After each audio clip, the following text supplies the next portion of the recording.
Fala galera, professor Moisés Sky do Positivo Soluções Didáticas e mais uma live de revisão hoje. Hoje uma live de revisão baseada aí no Hora de Estudos. Nós vamos fazer 5 exercícios aí propostos. Vem comigo então, eu vou ler o exercício que vai aparecer na telinha aí, o exercício número 10 da página 31. Vamos lá então. Realize as conversões termométricas indicadas. Não é de marcar o exercício não, hein, galera? É um exercício de fazer A até a letra E, tá? Então a letra A é menos 13 graus Fahrenheit para graus Celsius. A letra B, 270,5 Kelvin para graus Celsius. A letra C, 59 graus Fahrenheit para Kelvin. A letra D, 23 graus Fahrenheit para graus Celsius. E a letra E, 35,5 graus Celsius para graus Fahrenheit. Como não tem a D e a E no quadro, eu vou ter que apagar depois e fazer a D e a E no lugar da A e da B. Bom, vamos resolver o exercício, presta bem atenção, é um exercício tranquilo. Isso é longo, cara, porque tem que fazer 5 letras. Vamos lá. Fahrenheit para Celsius. A única fórmula que liga Fahrenheit e Celsius é essa daqui. TC sobre 5 igual a TF menos 32 sobre 9. Vamos substituir aqui, ó.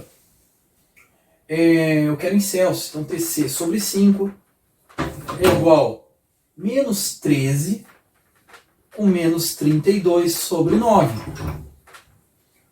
TC sobre 5 menos 45 dividido por 9.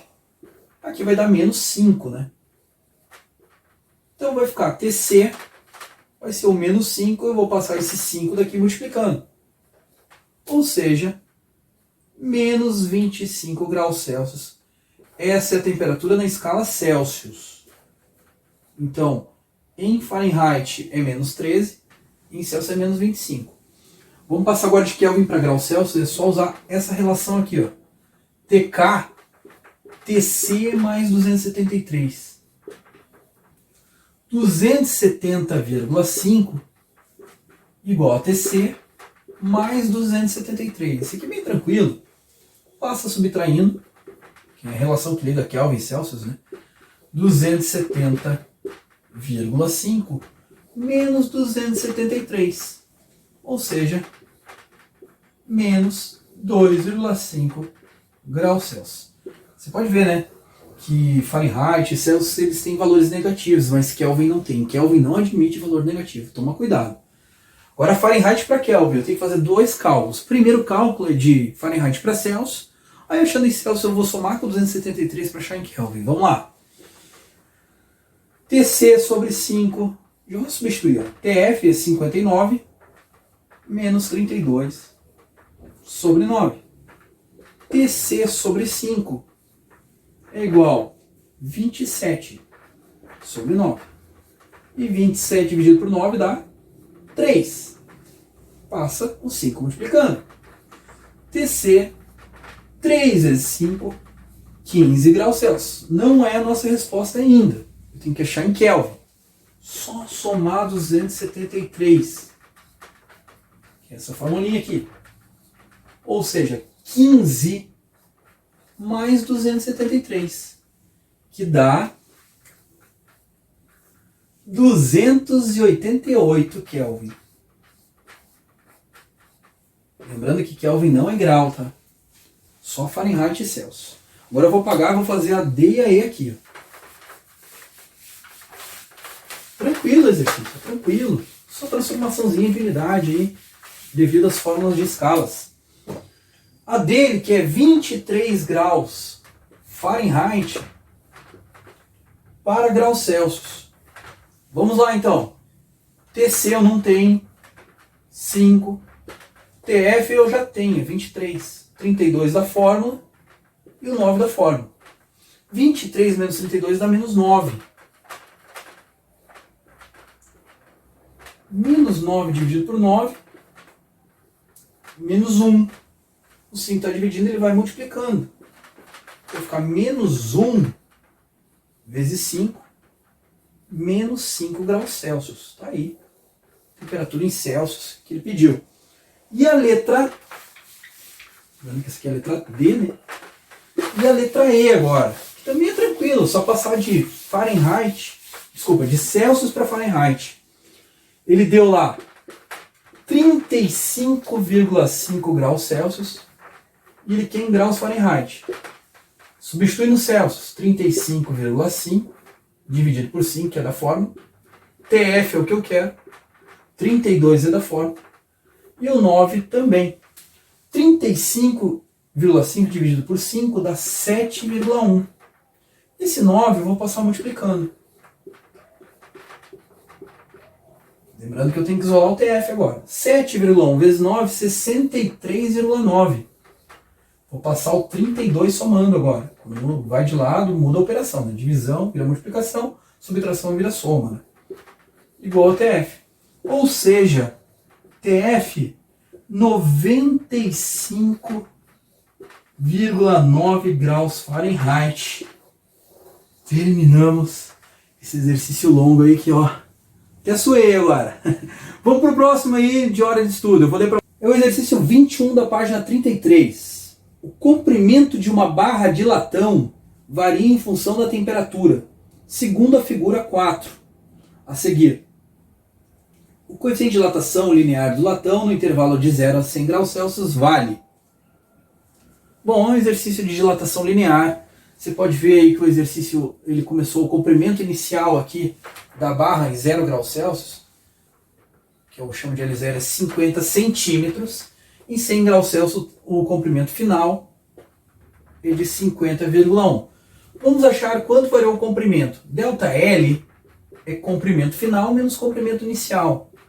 ΔL 50,1 menos 50, ou seja, eu tenho uma variação de comprimento, ou seja, uma dilatação linear de 0,1 centímetros. Agora eu vou aplicar a fórmula da dilatação. ΔL, L0, alfa, ΔT. 0,1, 50, alfa, que é o que eu quero, e a variação de temperatura está aqui. Ó. Ele foi de 0 a 100, eu tenho uma variação de 100 graus Celsius. Só olhar no gráfico. Matemática, 50 vezes 100 dá 5.000. Isso aqui é 1 vezes 10 a menos 1, né? Só para... Ou seja, 5.000 é 5 vezes 10 ao cubo, né? Deixar tudo em notação científica, porque ele quer a resposta em notação científica. Tá multiplicando, vai dividindo. 1 vezes 10 dá menos 1, dividido por 5 vezes 10 ao cubo. 1 dividido por 5 é 0,2. Mesma base, numa divisão, subtrai os expoentes. Menos 1 com menos 3 dá menos 4. Como ele quer deixar o número diferente zero sozinho, né? Se eu andar para a direita aqui, eu aumento um negativo. Então isso aqui é a mesma coisa que 2 vezes 10 na menos 5 graus Celsius na menos 1. Que é a mesma coisa que por graus Celsius, como está aí na resposta de vocês. É a letra C, beleza? Vamos para o próximo exercício aí, eu vou ler e vai aparecer na tela. Exercício 23 da página 33, exercício ainda de dilatação, só que agora superficial.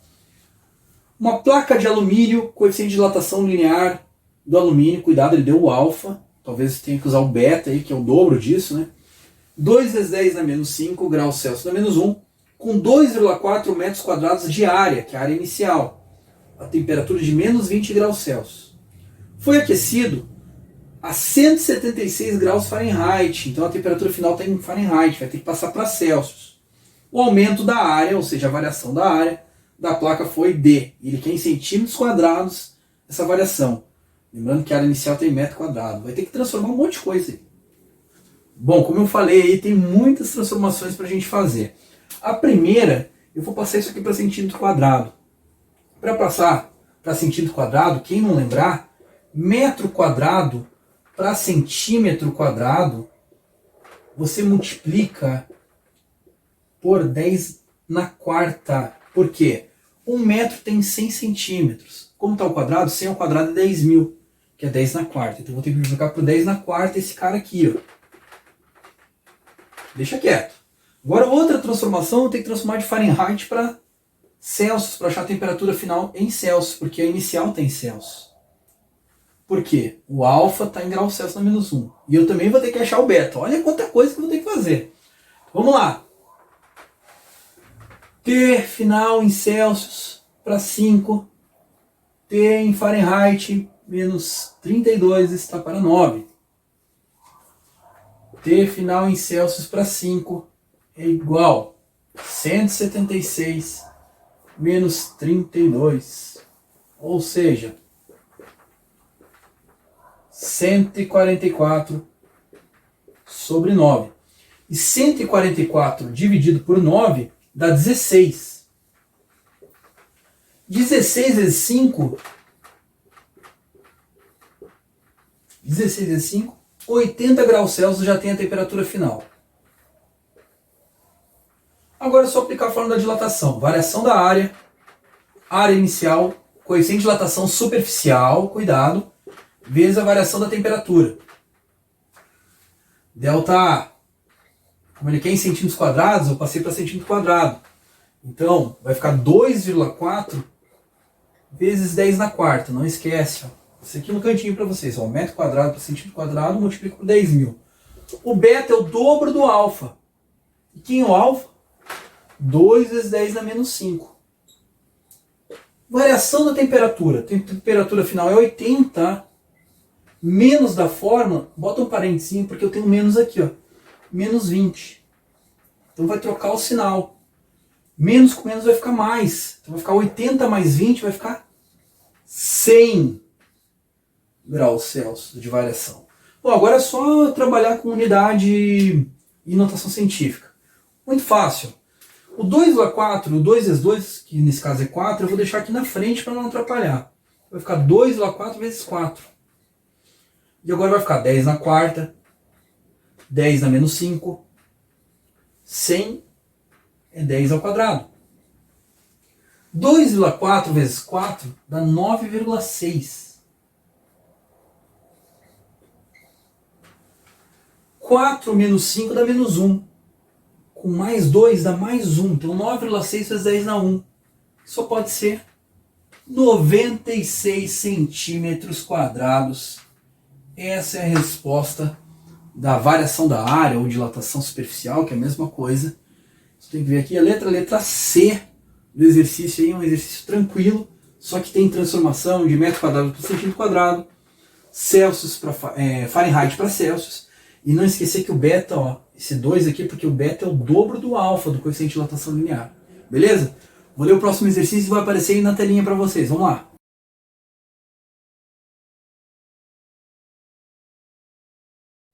O exercício 27 da página 34 da Olimpíada Paulista de Física, que hoje é a Olimpíada Brasileira de Física, né? É muito comum acontecer quando copos iguais são empilhados, colocando-se um dentro do outro, dois deles ficarem emperrados, tornando-se difícil separá-los. Considerando o efeito da dilatação térmica, pode-se afirmar que é possível retirar um copo de dentro do outro se... Primeira coisa, né? Se tem um copo dentro do outro, assim, eles estão grudados, o que acontece? Você tem que fazer dois processos. O copo que está no interior, ele não pode dilatar, porque se ele dilatar ele vai ficar mais emperrado ainda. Então, entre os dois copos, você tem que jogar água fria ou morna, nesse caso, entre os dois copos. Porque daí o que vai acontecer? O do interior ele tende a contrair. Mas se você jogar água fria entre os dois, ainda não vai ter um processo perfeito. O que acontece? Você joga água fria entre os dois e ao mesmo tempo o copo exterior você coloca ele em água quente. Por quê? Se você colocar em água quente, o copo exterior ele vai sofrer uma dilatação, então ele vai abrir. E se você colocar água fria entre os dois, o copo interno ele vai contrair. Então nesse caso, o copo interno vai sofrer uma contração devido a diminuição de temperatura e o copo externo vai sofrer uma dilatação devido ao aumento da temperatura. Então, vamos ler as alternativas e vamos ver se tem a ver com o que eu falei para vocês. Letra A. Copos emperrados forem mergulhados em água bem quente. Aí, no caso, se os dois forem mergulhados em água bem quente, os dois vão dilatar e não vai acontecer nada. Letra B. No copo interno for despejada água bem quente. Já tem um erro aí, né? No copo interno tem que ser água fria. Tem que ser água fria para ele sofrer contração. Letra C. os copos emperrados forem mergulhados em água bem fria. Não. Se os dois forem colocados em água bem fria, o que vai acontecer? Os dois vão se contrair e ainda vai ficar grudado. Letra D, que foi o que eu comentei. No copo interno for despejado água fria, o que vai acontecer? Ele vai sofrer contração. E o copo externo, né? Ou o copo interno entre a borda que gruda os dois copos, né? Ele colocou dentro, dá na mesma. E o copo externo for colocado em água bem quente, daí ele vai sofrer dilatação. Então o copo de fora ele vai aumentar de tamanho e o copo de dentro vai diminuir de tamanho e eles vão se desgrudar. Então é a letra D. Eu só vou ler a letra E para mostrar aí que ela também está errada. Não é possível separar os dois copos emperrados considerando o efeito de dilatação térmica. Essa é a mais errada de todos, claro que é possível. Você tem que colocar água fria no interno e água quente no externo. Daí ele vai sofrer dilatação e o interno vai sofrer contração, eles vão se desgrudar. Letra D de dado. Vamos para o próximo exercício aí. Na página 35, vamos fazer o exercício 34 do Exame Nacional do Ensino Médio, ou Enem. Vamos lá, eu vou ler para vocês aí. De maneira geral, se a temperatura de um líquido comum aumenta, ele sofre dilatação. O mesmo não ocorre com a água, se ela estiver a uma temperatura próxima do seu ponto de congelamento. O gráfico mostra como o volume específico inverso da densidade da água varia em função da temperatura, com uma aproximação de 0 a 10 graus Celsius, ou seja, nas proximidades do ponto de congelamento da água. Então, olhando o primeiro gráfico ali, né, ele pegou e fez um quadradinho lá embaixo, onde a densidade da água está em torno de 1 ali. Com certeza ele vai pegar de 0 a 4 graus Celsius. Por quê? Porque em 4 graus Celsius a água tem volume mínimo e densidade máxima. E foi o que ele fez, ele deu uma ampliada ali, naquele intervalo. E você pode ver que em 4 graus Celsius realmente o volume da água é mínimo. Só para não esquecer, né, de 0 a 4, se você esquentar, a água diminui de volume, e de 4 a uma temperatura maior, ela aumenta. Se você tiver um resfriamento dessa temperatura T4, ela diminui, e de 4 a 0 ela aumenta de volume. Por isso, se você colocar uma garrafa com água dentro no congelador, ela estoura. Então ela tem uma dilatação irregular. O que é interessante aí, né, que ele fala, a partir do gráfico é correto concluir que o volume ocupado por certa massa de água é... A letra A já é falsa, né? Porque ele falou, olha o final da frase, ao se resfriar de 100 a 0 graus Celsius. De 100 a 4, a água realmente diminui de volume, mas de 4 a 0 ela aumenta. Ele está falando que sempre diminui, então já cancela. A letra B, aumenta mais de 0,4% ao se resfriar de 4 a 0 graus Celsius. Então aí também está errado, porque ela, na verdade, quando você resfria de 4 a 0, a gente sabe que ela aumenta, mas eu mostrei o cálculo que já vai aparecer para vocês na telinha. Bom, olha o que acontece. Diminui em menos de 0,04% ao se aquecer de 0 a 4 graus Celsius. Agora eu vou mostrar o porquê que é essa resposta. Eu fiz aqui o quadro já para vocês, tá? De 0 a 4 graus Celsius, desculpa. Invertido. O volume inicial era 1,0015, se você olhar aí mais ou menos no quadradinho de vocês. Aproximado, tá? E o volume final é de 1,003, se você olhar aí no seu quadradinho. Quando eu faço a variação do volume, eu faço o final menos o inicial. Olha quanto que dá de redução. 0,0015 centímetros cúbicos. Olha que interessante. Se eu multiplicar por 100... isso aqui vai ficar 0,015%, ou seja, 0,01, que realmente é uma redução menor do que o 0,04 que ele comentou. Então só pode ser a letra C de Canadá. Por hoje terminamos a nossa aula aí de dilatação, termometria, dilatação irregular da água. Eu desejo uma boa quarentena, uma boa semana para vocês e bons estudos. Até lá!